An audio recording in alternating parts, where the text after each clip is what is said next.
ಅವರಿಗೆ ಮಾನ್ಯ ಮುಖ್ಯಮಂತ್ರಿಗಳ ಸಾಕಷ್ಟು ಸಹಕಾರ ಮಾಡೋದ್ರಿಂದ ಇವತ್ತು ನಮ್ಮ ರಾಜ್ಯದಲ್ಲಿ ಭಾಳಷ್ಟು ರೈತ ವಲಯದಲ್ಲಿ ಬದಲಾವಣೆಯನ್ನು ಕಾಣ್ತಾ ಇದ್ದೀವಿ.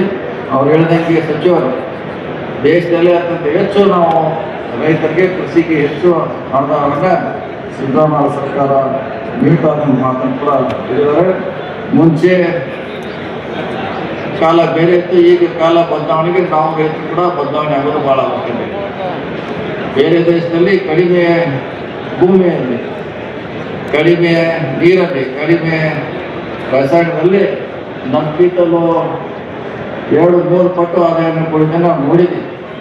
ಅದನ್ನ ಯಾಕೆ ನಮಗೆ ಮಾಡಲಿಕ್ಕೆ ಸಾಧ್ಯ ಆಗ್ಬೋದು? ಇವತ್ತು ನಮ್ಮ ಮುಂದಿರೋಂಥ ಪ್ರಶ್ನೆ. ಆ ಹೆಜ್ಜೆಗೆ ಬೇರೆ ದೇಶದಂತೆ ನಾವು ಕೂಡ ಇವತ್ತು ಭಾಳ ಅವಶ್ಯಕತೆ ಇದೆ. ಆ ನಿಟ್ಟಿನಲ್ಲಿ ಸಾಕಷ್ಟು ಮಾಹಿತಿ ಕೊಡುವಂಥ ಪ್ರಯತ್ನ ಸರ್ಕಾರದಿಂದ ಆಗ್ತಾ ಇದೆ.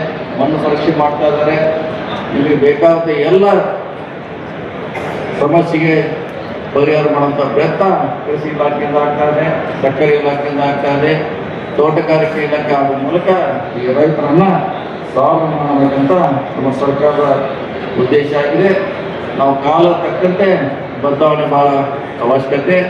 ನಾವು ಕಡಿಮೆ ಭೂಮಿಯಲ್ಲಿ ಹೆಚ್ಚು ಉತ್ಪತ್ತಿ ಸಿಗುವಂಥ ಪ್ರಯತ್ನ ಮಾಡಿದ್ರೆ ಖಂಡಿತವಾಗಿ ನಿಮ್ಮ ಬದುಕು ಇನ್ನು ಹೆಚ್ಚು ಬದಲಾವಣೆ ಆಗಕ್ಕೆ ಸಾಧ್ಯ ಆಗುತ್ತೆ ಮಾತನ್ನು ಹೇಳ್ತಾ, ಮುಂದಿನ ದಿನಗಳಲ್ಲಿ ನಮ್ಮ ಸರ್ಕಾರ ಹೆಚ್ಚು ನಿಮಗೆ ಸಬ್ಸಿಡಿ ಇರಬಹುದು, ಪ್ರೋತ್ಸಾಹ ಕೊಡುವ ಮೂಲಕ ರೈತರನ್ನ ಇನ್ನು ಮೇಲೆ ಎತ್ತುವಂಥ ಕೆಲಸ ಆಗಬೇಕನ್ನೋ ಮಾತನ್ನು ಈ ಸಂದರ್ಭ ಹೇಳ್ತಾ, ಕೃಷಿ ಸಚಿವರಾದ ಚಲುವರಾಯಸ್ವಾಮಿ ಅವರಲ್ಲಿ ಭಾಳಷ್ಟು ನಾವು ಕೃಷಿ ವಲಯದಲ್ಲಿ ಪ್ರಗತಿಯನ್ನು ಮಾಡ್ತಾ ಇದ್ದೀವಿ.